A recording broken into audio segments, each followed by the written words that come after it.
Hello, everybody. Welcome to Monday Morning Must-Knows. My name is Merlin Rothfield, and here are 3 important things to pay attention to for the upcoming trading week. Now, last week, certainly we had some great market volatility. You had Tesla and Netflix reporting earnings, and a lot of talk about what's going to happen this upcoming week because it's way more action-packed, so many more earnings, a lot more fundamentals, a lot more economic data. So let's kick things off with the light stuff to start this week. We'll start it off with the earnings calendar. I know last week we did have a couple big names, but this week we have some seriously big players in the space which could move markets dramatically, especially with the rebalancing of the NASDAQ. So let's take a peek at our earnings calendar here. 976 companies reporting this week. We start things off on Monday with Cadence Design Systems and NXP Semiconductors. Tuesday brings you Microsoft, General Electric, Verizon, Visa, Google or Alphabet, General Motors, and 3M. And then it really starts to get bigger. Well, can't get much bigger than Microsoft on Tuesday, but we do have Meta, Thermo Fisher, AT&T, Boeing, Coca-Cola, Lam Research, and Union Pacific. Thursday, even more huge names: Amazon, Intel, Ford, MasterCard, Bristol-Myers Squibb, McDonald's, and Northrop Grumman. And just when you think it's all done, we load you up on some oil companies on Friday with ExxonMobil, Chevron, Procter & Gamble, and Colgate-Palmolive. So it is a huge week with regards to earnings.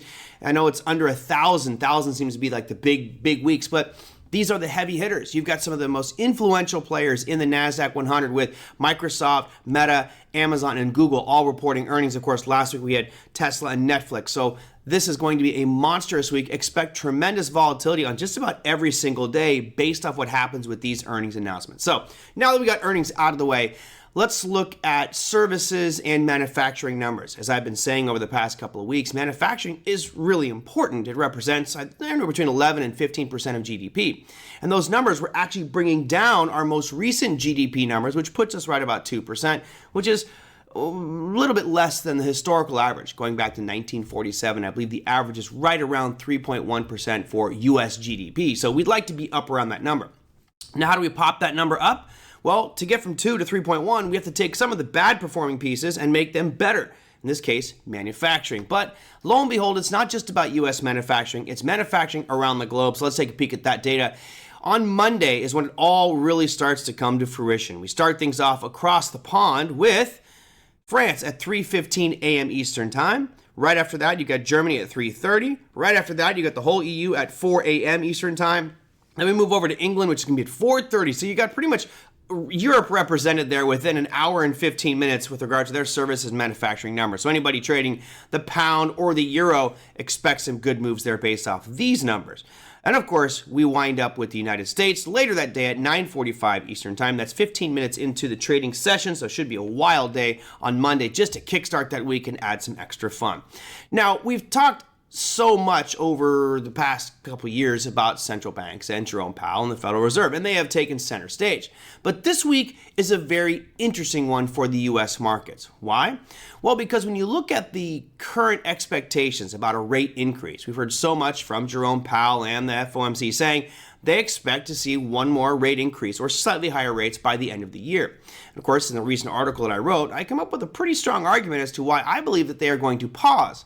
Now, as of this moment, right now, recording this video, there is a 99.8% chance they're going to see a raise at the meeting on Wednesday, but let's take it step by step. First off, there's the man, the myth, the legend, Mr. Jerome Powell, looking all happy. They're coming out with the Fed funds rate. That's Wednesday at 11 a.m. Eastern Time. So typical time release there. Expect a big surge up or down, right? Big volatility happens right as that announcements get released. But we go one step further. Now, with that release on Wednesday, the expectation is, as I mentioned, that there is a 99.8% chance they're going to jump from 5.25% to 5.5%.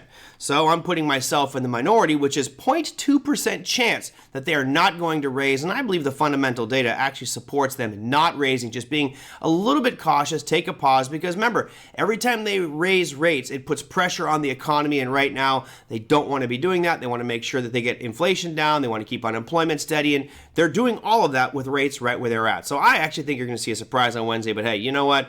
Don't go off my words. Follow the market. Do what the market tells you. Best recommendation would be to stay out of the markets at 2 p.m. Eastern time on Wednesday. But that's really the initial statement. The big stuff, the fireworks are going to happen at the press conference, which is shortly after that. That is Wednesday at 2:30 Eastern time. So 30 minutes after you get the rate announcement, you will have Jerome Powell grilled by a whole bunch of reporters about what the FOMC is thinking with regards to future rate hikes, future pauses, future cuts, how they feel the economy is doing, and of course, how they feel the economy is doing becomes a big factor in determining what their policy is going to be. And as we've seen with the massive amount of increases that they've done to the Fed funds rate, they've increased as of this point, right before the meeting on the 26th, they have increased 5.25% in the last 16 months. That is an unprecedented run that we have not seen since 1980. You haven't seen numbers go up that quickly. So it's been an aggressive raise in rates.